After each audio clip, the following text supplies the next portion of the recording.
the Manifesto Committee Chairperson, Dr. Celestine, to come to the stage, please.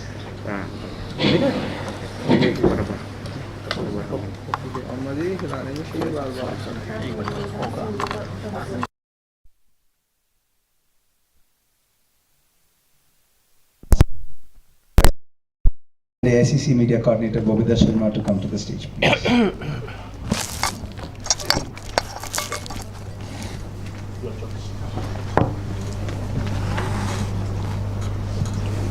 I request MPCC General Secretary in charge of communications, Sanjay Das, to take your chair, please.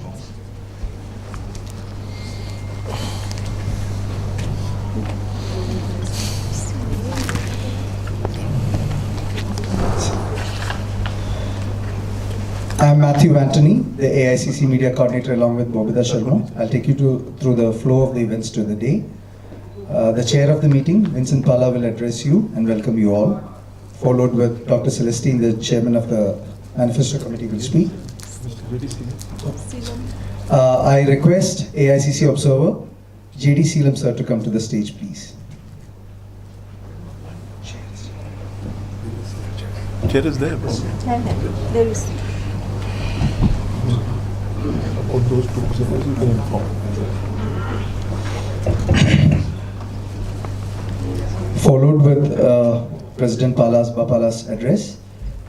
Dr. Celestine will speak. After that, Jairam Ramesh sir will unveil the manifesto. Then he will address the gathering, followed with the question and answers, where the manifesto song will also be, where the theme song will also be played here. Before we start, I also acknowledge the presence of the Mahila Congress President, Jolene, Anil Thomas, AICC Coordinator, Roslyn Turkey, former Assam MLA and AICC Coordinator, AICC Observer, as well as two candidates, Manuel Badua from East Shillong and Bedrin Dakar, as well as Ronnie Lingo, our Vice President, and all other office bearers, DCC Presidents Dr. Amarleen and other DCC Anthony War and other office bearers of the party here. Thank you all, and I hand over the mic to Dr. Pala to start. Vincent Pala to start. Thank you, Anil Thomasji. On behalf of the Meghalaya Pradesh Congress Committee, I will like to welcome Jairam Rameshji, who is a colleague in Parliament and a very senior member in the party, and also Jadri Chilamji, who has been here almost all the elections in Meghalaya. I also would like to welcome Manish Chatterjee, who is in charge for the state of Meghalaya, and Arunachal. Also would like to welcome Advocate Anil Thomasji, who has been here for quite some time, and Roslyn Turkey, who will be helping us in different areas for the election.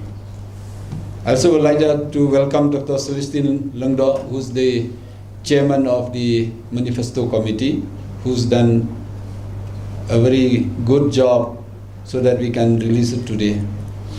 I also would like to welcome Sanjay Dasji, a General Secretary MPCC, who have been running here and there for today's program. I would like to welcome all the press and medias and our friends from different rank and file of the parties, the candidates, the district presidents, and the NSUI, the Mahilas, and the Youth Congress. So once again, on behalf of myself and my party, I welcome all of you. I will hand over the mic to Dr. Celestine Lungdo, who is the chairman of the Manifesto Committee, who will give us a brief how we have gathered all those commitments and at the same time how we have come up to a conclusion. It's not a 1 day or 1 month job, it's a long work and at the same time hard work, at the same time lots of consultations at the different levels. So I request Dr. Lungdo to give us a brief how he has done for the manifesto so that we can launch it today. Good afternoon.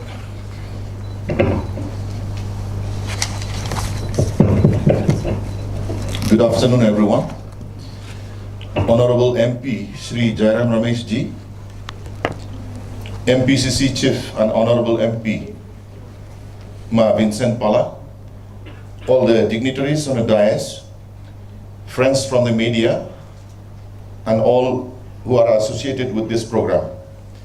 We are sitting here because of the culmination of 6 to 7 months of hard work. When we prepare for the election, we have advised all our grassroots workers to go and meet the people, feel the pulse of their needs, especially in the villages and in rural areas. The need of the people are different from different areas. Urban areas, needs are different. Rural areas, the needs are different. So, both urban and rural areas, our workers have interacted with the people. People below the poverty line, our workers have interacted with college students. Our workers have also interacted with workers who work in different fields. Our workers have also met friends from the media. Our workers have also interacted with people who are domestic workers, so on and so forth. So all the inputs that we get from our grassroots workers have been compiled, and we have named them one by one in our manifesto. So this hard work that has been really done by our workers, I salute all of them. And today is the day that when we go to the election, all the promises that we make here in the manifesto are real promises, doable promises, and promises that can be fulfilled. So I request our Honorable MP, Shri Jairam Ramesh ji, to unveil the manifesto for the 2023 elections of the Indian National Congress for the state of Meghalaya. We will all rise up on it from the dais.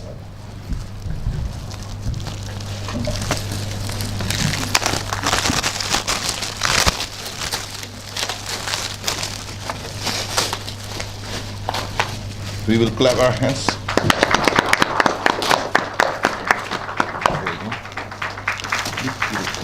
You need a cup? So we open like this, I think. Open to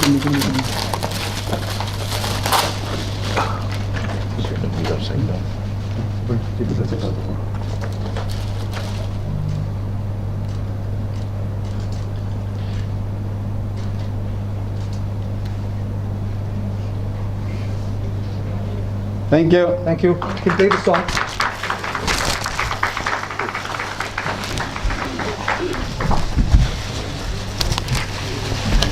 The song. Yeah.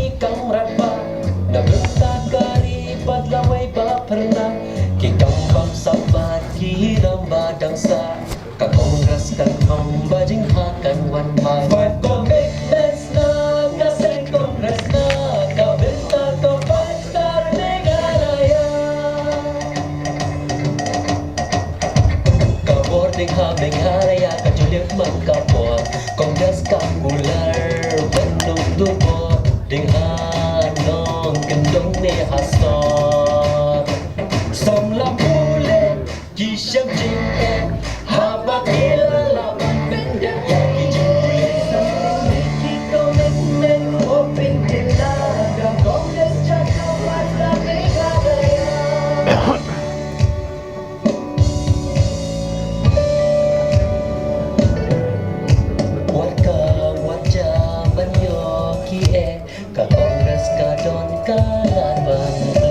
Ka Jingpyllait ka kam di dok ski samla senja jumlah benteng kanan kadoi kapar kanan julor koki pat bato pedia bagai kiskor five commitments Congress now arrives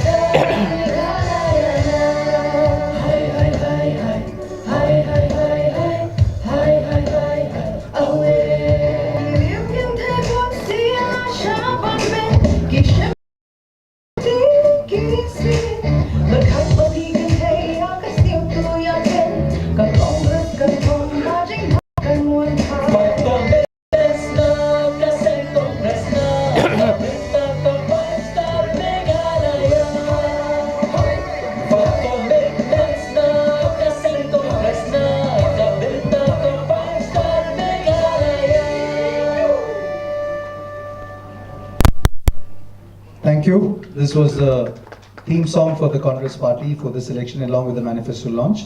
So that's where it is. Now I request Honorable MP and General Secretary Communications Sri Jairam Ramesh sir to speak.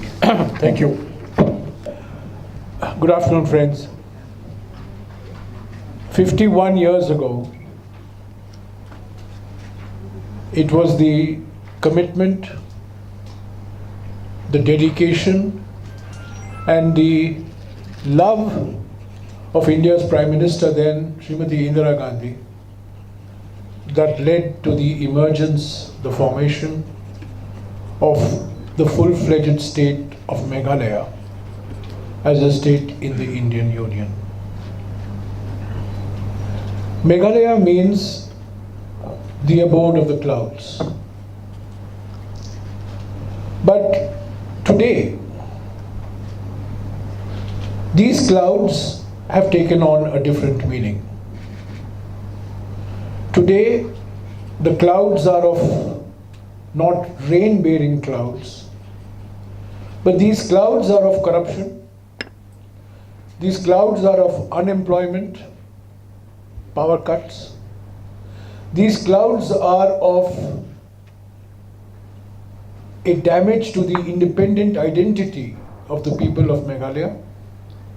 And finally, these are the clouds of political puppetry, which I will explain to you a little later. In the last 5 years, we have had a government of the MDA, by the MDA, for the MDA. This is the Money Development Alliance. The alliance partners have taken a temporary divorce for the purpose of elections and are claiming to be fighting as independent parties. But let nobody be fooled. The NPP, the UDP and the BJP are all part and parcel of the same package. So the first fight that the Congress is fighting in this election is a fight against corruption. The extraordinary coal scam, the continuation of the inhuman practice of riot mining. I was the environment minister, and in many ways, I don't like to boast about what I did, but I am father of the NGT. I was the minister who piloted the NGT bill in Parliament and established the National Green Tribunal in April 2010. And it's extraordinary how the orders of the National Green Tribunal have been flouted in pursuit of private gains, private profits, in a most inhuman and degrading manner. Even COVID has not been spared. We have had huge corruption in this state as the COVID pandemic raged. So this election is for ridding Meghalaya of the virus of corruption. Second, I mentioned to you unemployment, power cuts, the extraordinary spread of the use of drugs amongst the youth of the state, Meghalaya is a state blessed with extraordinarily rich natural and human resources. But in the absence of productive jobs, in the absence of infrastructure, particularly power, youth will not be able to find avenues for fulfilling their full potential. So, the second point is that these are elections to fight against the unemployment that we see, the power cuts that have become part of daily life, and the growth of a drug culture. Thirdly, when Indira Gandhi moved the bill in Parliament to establish the independent state of Meghalaya, Meghalaya was given Schedule 6 status in the Indian Constitution. And for 50 years almost, 45 years, the Congress moved heaven and earth to respect the letter and spirit of Schedule 6 of the Constitution. Knowing the special needs of the people of Meghalaya, the tribal nature of Meghalaya, the religious and ethnic diversity of Meghalaya. But that is under threat today. The identity of Meghalaya, the ethnic identity, the religious identity, the social identity, the linguistic identity is all under threat because in the name of unity, the BJP and its allies propagate uniformity. It is only the Congress party that believes not just unity in diversity, but unity through diversity. If you strengthen diversity, you strengthen unity. If you weaken diversity, you weaken unity. The BJP wants uniformity. The Congress wants unity through diversity. And finally, the fourth cloud, political puppets. There is one puppet master. He sits in Delhi. And there are puppets in different states. Here there is one puppet called the NPP. There is another puppet called the UDP. And now there is a new third puppet that has come into Meghalaya politics. JMC, not TMC, JMC. Judas Mukul party, JMP actually.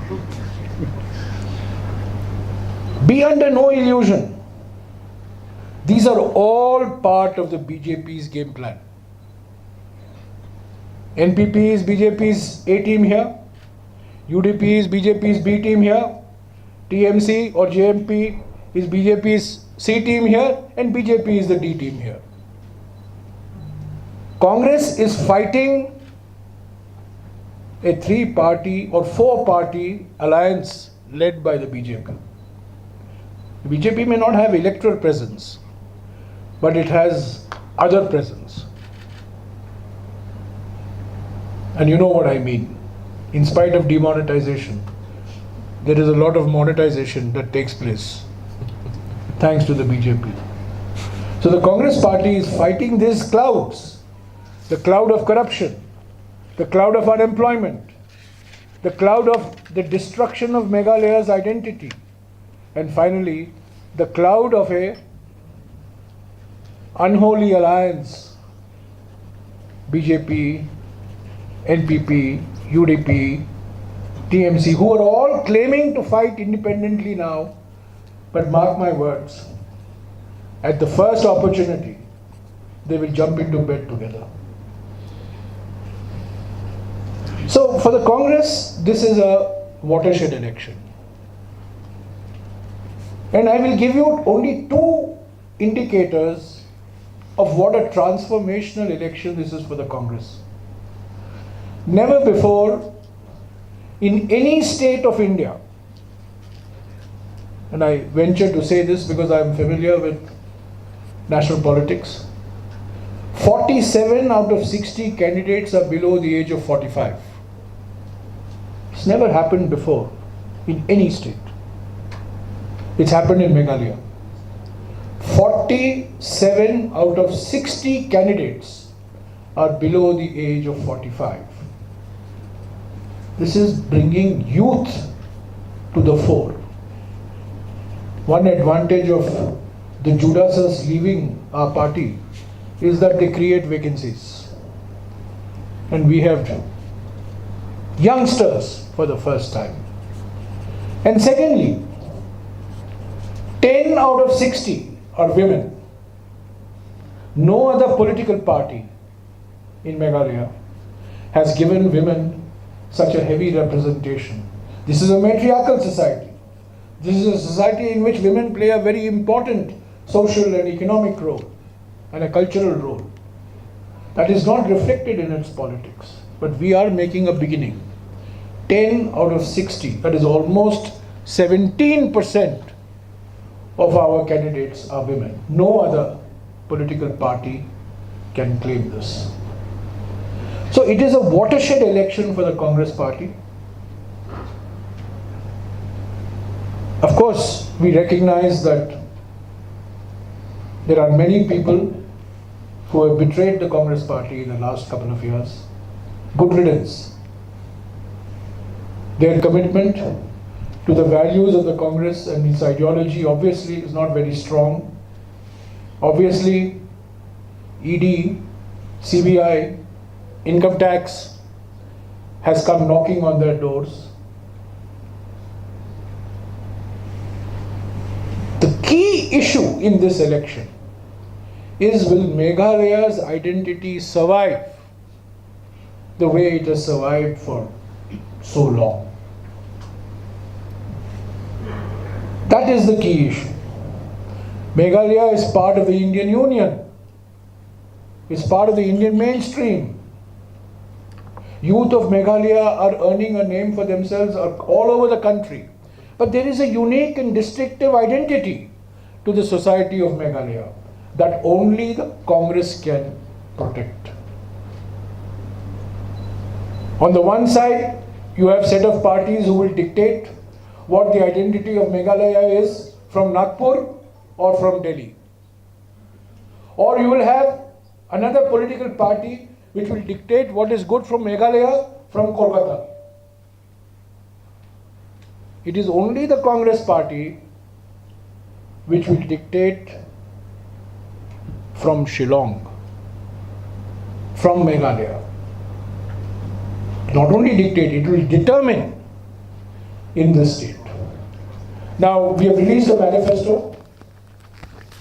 This manifesto has 14 big promises to be fulfilled over the next 5 years.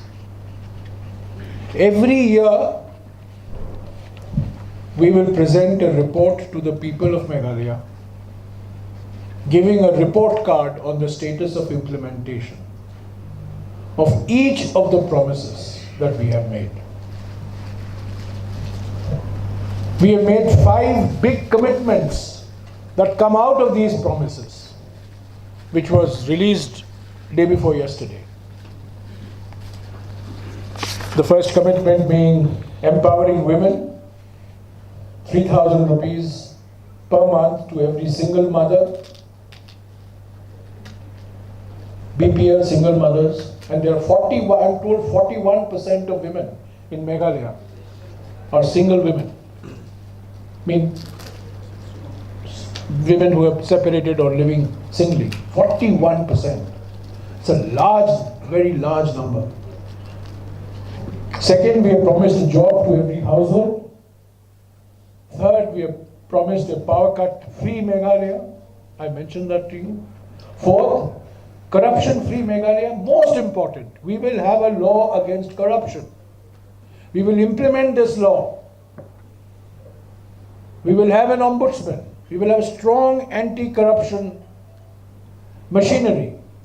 And whatever the orders passed by legal authorities, like the National Green Tribunal, will be implemented fully. And fifth, we have promised a drug-free Meghalaya. These 5 promises come out of these 14 promises contained in our manifesto. As I said, manifesto is a very sacred document to us. We will have an annual report to the people on the implementation of this manifesto, and we will hold ourselves accountable to the people of Meghalaya for this manifesto. Finally, let me say a few words about the Bharat Jodo Yatra, which, as you know, started on the 7th of September and ended on the 30th of January. It was a 4,000 kilometer long yatra from Kanyakumari in the south, deep south, and ended in Srinagar in Jammu and Kashmir. It was a south to north yatra. And it was a yatra to unite Indians.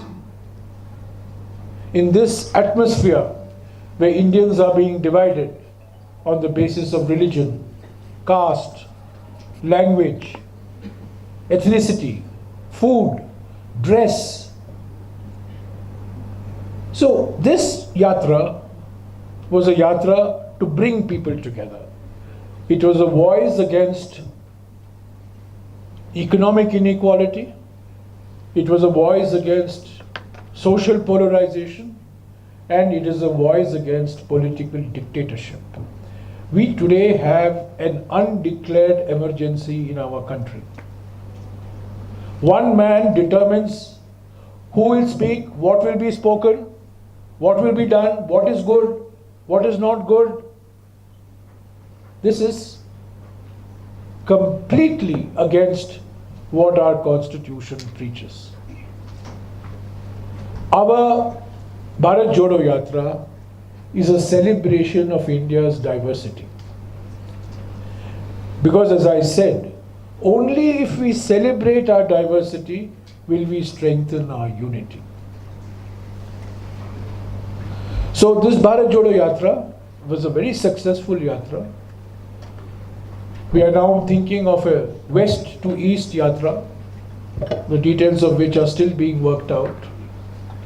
This was a south to north yatra. A similar west to east yatra is being contemplated, because we believe that India's greatest threat today comes from the policies of the Prime Minister, from the BJP, of the RSS, which divides Indian society, which does not unite Indian society. So I congratulate my colleagues in the Meghalaya Congress, and we are approaching these elections with new energy, with new enthusiasm, and I believe that the people of Meghalaya will see a new spirit of the Congress and will vote on the 27th of this month for change, a vote against the clouds of corruption, a vote against the cloud of unemployment, a vote against the forces who want to deny Meghalaya's 6th schedule in letter and spirit, and a vote against political parties which will be controlled ultimately by one national party called the BJP, which is detrimental to the interests of societies like Meghalaya. Thank you. I'll take any questions you have later. Now I request the press to have the questions, if any. Oh, now? Okay, fine, whatever. We will go one by one. One by one. And the first one was raised from. You'll get a mic also. Somebody will give Let's There go are one mics by on the one. table. There are mics on the table, please. I have all the time in the world. Let's go one by one. You may ask him.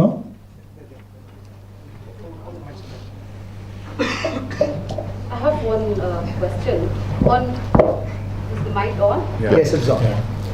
On 3rd July 2019, the Supreme Court has lifted the ban on coal mining in Meghalaya. But there was a little effort on the part of the government to ensure scientific coal mining, started in Meghalaya. So the Congress, how will it ensure that scientific mining in Meghalaya starts and the livelihood of the people depending on coal mining restored? Madam, mining is an economic activity which creates employment. Let's accept this reality. But mining has to be done in an environmentally responsible manner. Mining has to be done in a humanitarian manner. And mining has to be done according to the laws of the land. I have been Environment Minister, and before that, as Commerce Minister, I have spent considerable amounts of time in Doki and all these places where coal mining takes place. I have seen initially the way coal mining was done, later on how it degenerated into rat hole mining. I can assure you that the Congress party will follow the laws which are there for environmentally responsible and humanitarian mining. A blanket ban on mining creates adverse consequences for employment. I, both as Environment Minister and as Minister for Power and Commerce and other ministers, I have always held this view that we must, whatever we do, whether it's mining, whether it is building, whether it is highways, whether it's roads, whether it's any infrastructure, we need jobs, but it cannot be at the cost of the environment. Meghalaya is an environmentally fragile area. We have to be extra careful in places like, we have seen what happened in Joshimath, in Uttarakhand. So we have to be extra careful in these states, hilly states particularly. And I can assure you that the Congress party will accord the highest priority to environmentally sound, environmentally sustainable economic development, which includes mining and other infrastructure projects. Well, political pundits suggest that no single party is getting majority in this election. If this is the case, what will be the mind of Congress? Will it be open for alliance with any political party in the state? Madam, we are fighting these elections to win on our own strength. We are fighting for major parties who claim to be independent, but as I said, they've taken a temporary divorce. They will get together at the first opportunity. We are fighting to win on our own strength. I do not even contemplate what is going to happen when the results come out. We are confident that the people of Meghalaya will give a mandate to the Congress party. It's a tried and trusted party. It's an experienced party. It's a party that respects the sentiments of the people of Meghalaya. And it's a party for which decisions will not be taken in Kolkata or New Delhi or Nagpur, but decisions will be taken in Shillong by leaders of Meghalaya in consultation, of course, with others people, because the Congress is also a national party. So I am not even thinking of what is going to happen. We are fighting to win on our own strength. And I believe that the fact that 47 out of 60 candidates are below the age of 45, I believe that the fact that 10 out of 60 candidates are women, large number of our candidates are professionals, I think this will give confidence to the people of Meghalaya that this Congress means business. And this is not Judas's may come and Judas's may go, but the Congress will remain strong. Many people have written the obituary of the Congress in the last couple. It's become a favorite pastime, writing the obituary of the Congress. But the Congress has a remarkable capacity for surprising all obituary writers in our country. There are a lot of free things. Yes, A sorry. lot of free things offered in your manifesto. I am now. Mike. Yeah. So there are a lot of free things offered in the manifesto, and Congress is also cashed out. So how do you get the money to implement all this? The financial commitments made in our manifesto, these commitments have been made keeping in mind the financial requirements for these promises to be implemented. It is true that states like Meghalaya depend quite heavily on central assistance for their development expenditure. It's certainly true. But I think, frankly, that a situation has come when, if you're a responsible and responsive political party, you would have to take the steps that have been identified in our manifesto, particularly as far as relief for single women is concerned, particularly as relief for households who do not have a single job earner is concerned. These are, I agree with you, these are financially, they will require a lot of financial commitments. But these are commitments that we will fulfill. These are not paper commitments. These are commitments that we have fulfilled. Let me tell you, in 2004, when the UPA government came, when the Congress-led UPA government came, one of the big commitments we had made in our 2004 manifesto was the Mahatma Gandhi National Rural Employment Guarantee Act. And the same question was asked, how will you implement the Mahatma Gandhi National Rural Employment Guarantee Act? Well, it was implemented. We found the resources. And Mr. Modi, who opposed that act, has now become the greatest champion of this act. In 2009, we promised National Food Security Act. Same question was raised. Where is the money for National Food Security Act? But we found the money for the National Food Security Act. Again, Mr. Modi opposed the National Food Security Act, but now he has become its greatest supporter. So the question that you are raising is serious, it is legitimate. But I believe that if the government is serious, we can find the resources to fulfill these financial requirements. Incidentally, this manifesto is not for 1 month, it's not for 1 year. It's a 5-year manifesto. These 14 promises are to be implemented over a 5-year period. We are seeking a mandate for 5 years. And I'm confident that we will be able to get these resources. And I'm also confident that we will ultimately, a central government, any government, whichever the government is in, we hope that there will be a double-engine government in 2024, Congress government here and a Congress-led government in Delhi, and that will be a truly double-engine government. But even assume that next year, for 1 year, we'll have to deal with a BJP government in the center. I'm sure if the people of Meghalaya are demanding these promises, no government can afford to be insensitive to these demands. Sir, One at a time, one at a time. One by one. yeah, for long the Congress has been in power, and during elections you have been releasing manifesto from year to year during the elections, but the Congress has failed to deliver it. What is your take on it? Most of it. Congress has been in power, yes, over the last 51 years that Meghalaya has had a full-fledged statehood. The Congress has been in power for much of the time, no doubt about it. But I would turn the question around and tell you that if you compare where Meghalaya was 51 years ago, and you see today's Meghalaya, you see the connectivity in Meghalaya, the infrastructure in Meghalaya, the institutions that have come up in Meghalaya. I mean, I have been personally associated with a number of institutions that have come up in Meghalaya. NIGRIMS is a good example. The IIM is another example. These are not come in after 2014. These were all established much before 2014. So the Congress has made many commitments which it has fulfilled. There are much more to be done. No doubt much more to be done. There are new challenges, particularly the challenge of environment. Let me give you another example. When I was Commerce Minister, I spent 5 days in Meghalaya for giving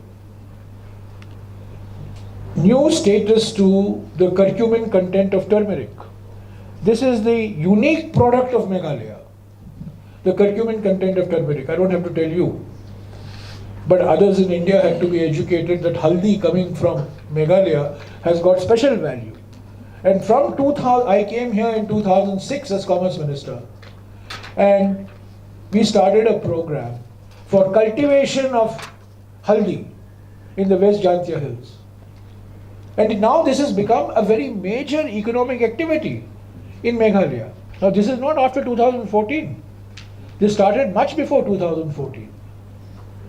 So, it's easy to say the Congress has not done this, Congress has not done that, because the Congress has been in power for the maximum amount of time. But please also look at the glass which has been filled. Look at the institutions that have been created. Look at the infrastructure that has been built. And most importantly, I would request you, most important contribution of the Congress to Meghalaya is to preserve and protect the identity of Meghalaya. That is the single most important contribution of the Congress party. Schedule 6 of the Constitution. It is very easy to say Meghalaya should be part of the Indian mainstream without recognizing the ethnic, religious, linguistic, cultural diversity of Meghalaya. It is only the Congress party that has protected that identity, and that is under threat today. Sir, I have a question. 1 minute. Let's go through one round. Let's go through one. Madam, 1 minute.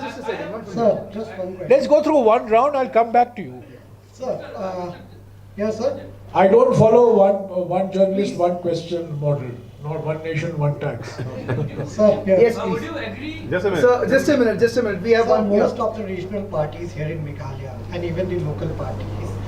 They are supporting BJP-led alliances with the belief that it's very difficult for the Congress to form the government at the center. So what's your take on that? And this is the reason they are supporting BJP-led alliances. I can only tell you that in 2004, nobody gave the Congress a chance. And we formed the government. In 2009, nobody gave us a chance. We came back with an increased majority. So, people are entitled to their opinions. And I also told you that, when people leave you after getting the full benefits of being in the Congress party, and after Mr. Ghulam Nabi Azad, I think the one person who has benefited most from the Congress party is Mr. Mukul Sangma. Now, if people who have benefited from the Congress party decide to give it a kick in pursuing of their personal ambitions, I can't help it. It's their choice that they have made. But I can tell you that repeatedly the Congress party has been written off, and repeatedly the Congress party has bounced back. So I am confident that we are going with these elections with a new spirit. The Bharat Jodo Yatra has created a completely different narrative of the Congress all over India. And I can tell you, not in Meghalaya, but for other states, I can tell you political parties who would not talk to me in Parliament today are coming to asking me, when can they come and meet me to discuss Indian politics, not 2024, but discuss political developments. So yes, the BJP is spending a lot of money. The BJP also has more than money. The most powerful instruments in the hands of the BJP, the Trishul of the BJP, ED, CBI, income tax. These three instruments they have, which they use, but the Congress never used against its political opponents. Never. But the BJP will not hesitate for 1 minute to use these three instruments. So naturally, all these small political parties are vulnerable, and they, go and join. They are saying that they will join the BJP. But let's see. We are hoping that the people of Meghalaya will give these Judasas the answer that they deserve. This is who has Abhijit. not had a chance. I'll come back to you. As you are talking about Bharat Jodo Yatra, and this elections in 3 states comes just after that, the mandate, do you think that the mandate which will be given by the voters will be a true reflection of Bharat Jodo Yatra's success? Bharat Jodo Yatra had nothing to do with the elections. Nothing whatsoever to do with the elections. It just so happens that these 3 state elections are coming now. I did not believe that the Bharat Jodo Yatra was responsible for our victory in Himachal Pradesh. Much less do I believe that the Bharat Jodo Yatra was responsible for our very disappointing performance in Gujarat. Because from day one, we have been saying that the Bharat Jodo Yatra is an ideological yatra. It's not an electoral yatra. It's a political yatra, but not related to elections. That is why we started the Haath Se Haath Jodo campaign after the Bharat Jodo Yatra. So the Bharat Jodo Yatra was to deal with the ideology of the Congress, to deal and combat with the ideology of the BJP and the RSS, the three ideologies that we are opposing: economic inequality, social polarization, and political dictatorship. So, we do well. I am not going to take any credit for the Bharat Jodo Yatra, let me assure you. If we do badly, I am sure all of you will say Bharat Jodo Yatra ka kya fayda, isse koi fayda nahi hua. That will also be a wrong view. The Bharat Jodo Yatra is, the results have to be seen over a 5-year, 10-year perspective. This is a long-term ideological battle. That's why we are doing the Bharat Jodo Yatra. Sir, It's not an event. The Bharat Jodo Yatra is not an event. It is a movement. Yeah, those who have not had a chance, then I'll come back to the second chance. Yes, ma'am. Yeah, in your manifesto, Yes, sir, the mic is there. yeah, in your manifesto, you have mentioned about solution of finding an amicable solution of this border issue. So right now, 12 out of 12, 6 areas of differences are sorted out by the government. So will you revoke this boundary agreement signed with Assam? Vincent. You see, whether it's 12 or 22, whatever you say, in different areas, the boundary dispute, this government has not solved it. Rather, they made it more complicated. So when we do when we try to solve the border, we have to discuss with people at the ground. Actually, in Meghalaya, because of the land tenure system is totally different, the culture is totally different from Assam. So we should discuss with the same, with the district council, with the villagers, with all these stakeholders. It is not that a chief minister one state sits in a 5-star hotel and another chief minister and say that we solved the problem. After they have signed the agreement, how many people have been killed? How many problems are still on? So they have not been able to solve the problem. But if you see during the Congress, we always try to see that people on both the borders works together, respects each other. Assam is a state which covers almost 3/4 of Meghalaya. So we cannot afford to fight in such a way where we have to be bloodshed all the time. We have to, that's why we said we need amicable solutions where we can push for a boundary commission. And if the commission is there, then every stakeholders in the border will get an opportunity to examine, will get an opportunity to represent their views, ideas, history, geographically, and that should be a solution. It's not sitting only for 3-4 months, listening to the politicians in the border and solve the problem. Problem has not been solved, and if we come to power, we'll have a proper solution. Thank you. The BJP has appealed to the people of Meghalaya to vote for a double-engine government. So do you think that Meghalaya really needs a double-engine government? BJP will always, telling lie to the people of Meghalaya. If you see in the last election, the manifesto is that coal will be opened in 180 days. Now, more than 5 years, it has not been there. BJP now is threatening the people of Meghalaya. If you don't vote for BJP, then you will not get money. If you don't vote for BJP, then you cannot form the government. This is a democracy. The BJP cannot run whether it's double engine, single engine, and 10 engines. It's the people of Meghalaya who will run Meghalaya, it's the leaders of Meghalaya who will run Meghalaya. So the BJP, I doubt BJP will get even two members in the LA. Last time they got only 2 because those run from the Congress. Though the question of double engine or single engine doesn't arise in Meghalaya, it's the people of Meghalaya to decide, it's not the BJP to decide. Well, all I can say is that there is one question from here. the BJP says to the states, have a double-engine government in the state. A double-engine government in Guwahati, double-engine government in Shillong, double-engine government in Agartala. While it itself has a double-engine government in Delhi. So, if you know what I mean. yes, gentlemen, the question. And that double-engine government is under grave threat of being derailed. Because one of the engines is under attack, one of the engines has been found to be a fraudulent engine.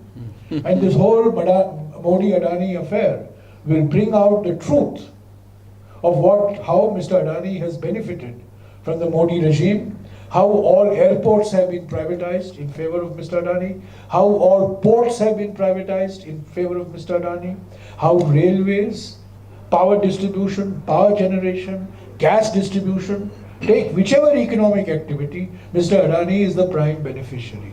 And the Prime Minister does not even mention in his Lok Sabha and the Rajya Sabha addresses this severe crisis that we are going through because of the manipulation and of this one engine which is driving the central government. Gentlemen, you mentioned that you will manage the fund for some of the promises that are there in the manifesto. I'm talking particularly about the single mother scheme. It's one thing to manage the fund, then there is another thing is where is the country headed to, The Supreme Court has observed that this treaties will lead to economic disaster, and it is a distortion of the informed decision of the voters. Many TMC and all, they have promised heaven and earth on this one.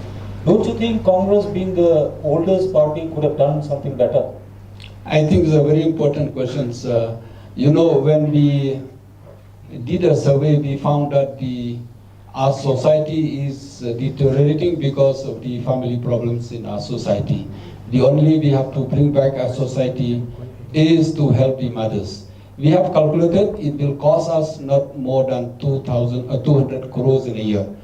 I can tell you from the economic point of view, as of today, only the limestone which Meghalaya is producing 50,000 tons every day. If you collect the revenue, it will cost us almost 365 crores in a day. But the real collection is not even 80 crores in a day. So there's a leakage of revenue of almost 250 crores in a year, not in a day, in a year. Almost 250 crores leakage of revenue in a year, only from cement factory from limestone. So with that, money is enough for us to serve the purpose for the single mother. And number two, for electricity, as of today, in many of the areas, the efficiency is only 70 to 80%. 30% to 20% leakage. To help in electricity, if we can serve that, we can increase the efficiency from 80% to a 95%, which is doable. All over the world, the efficiency is 97, 98%. Why not in Meghalaya? People of Meghalaya are good, cooperative, and people of Meghalaya, they don't like stealing. So only way is that the government has to stop the stealing, and we have to educate the people. So the electricity which we have as of now, 180 crores unit in every year.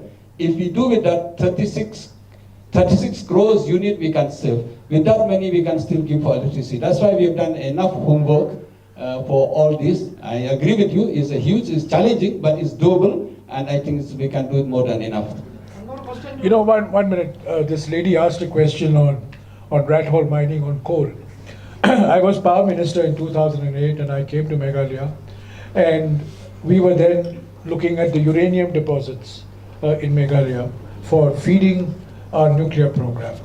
And in 2009 I became environment minister and I came back to Meghalaya because I had a completely different perspective from large number of civil society organizations in Meghalaya that uranium mining, they are opposed to uranium mining. And I remember, if my memory serves me right, Don Cooper Roy was the chief minister, I talked to the chief minister and I said, look, these are legitimate concerns. We have to address these concerns. It's one thing to say that we must have uranium mining. Of course, you must have uranium mining because your nuclear plants need uranium. But if people are worried, if people have concerns that this is having adverse health impacts, public health impacts, then I'm afraid as environment minister I cannot be party to this issue. So in fact in 2010, as environment minister, I took steps to ensure that uranium mining in Meghalaya was not opened up. Until today, that remains the case. Almost 13 years have passed by. Day before yesterday, Jitendra Singh, the minister in charge, said in Parliament that we have rich uranium deposits in Meghalaya and we want to develop the rich uranium deposits. I kept quiet. But the fact of the matter is, this is the difference between the BJP and the Congress. That one looks upon these deposits as something to be grabbed something to be developed for private profit, whereas the Congress party is always always sensitive to the environmental consequences of what happens, whether it's limestone, whether it's uranium, whether it's coal. These are natural resources, but environment is equally important for the health and livelihoods of people, particularly in states like Meghalaya. One question. You are the worst affected in terms of desertion of MLAs. Do you think this present anti-defection law should be thrown to the dustbin and a new law should be put in place? Desertion of MLAs creates numerous opportunities for other young men and women to come into politics and build their careers. So, for every one deserter, for every one Judas, we have 10 Pauls and 10 Matthews and 10 Antonys. What about the anti-defection law? Sorry? Anti-defection law. No, we can discuss this later. It's a complex. The anti-defection law is a complex set of circumstances. But my personal view is that if somebody, first of all, once you've joined a party, you're wedded to the party's ideology, you're wedded to the party's values, to its way of thinking. I find it very difficult to reconcile myself to people who enjoy the benefits of being in a political party and then decide one day that they no longer believe in those parties' ideologies. No law can address these issues. Well, I have a Purvasha, in this line only, that you have given. It seems that earlier Himanta Biswa Sharma, then Dr. Mukul Sangma was not happy with AICC leadership. What is the wrong with AICC leadership that the leaders like Himanta Biswa Sharma and Mukul Sangma switched over to other political parties? Mr. Himanta Biswa Sharma was given respectability by Hiteshwar Saikia first. Then he was given respectability, even greater respectability, by Tarun Gogoi next. Okay. Now, Mr. Himanta Biswa Sharma and others, Ghulam Nabi Azad, Mukul Sangma, they're all beneficiaries of this new washing machine in the market. There used to be LG washing machine, Haier washing machine, Samsung Videocon washing machine. Now there is the best-selling washing machine is the BJP washing machine. So, anybody who's got some vulnerability to ED, CBI, income tax, gets into this washing machine and they come out clean, they come out efficient, no inquiries are done against them.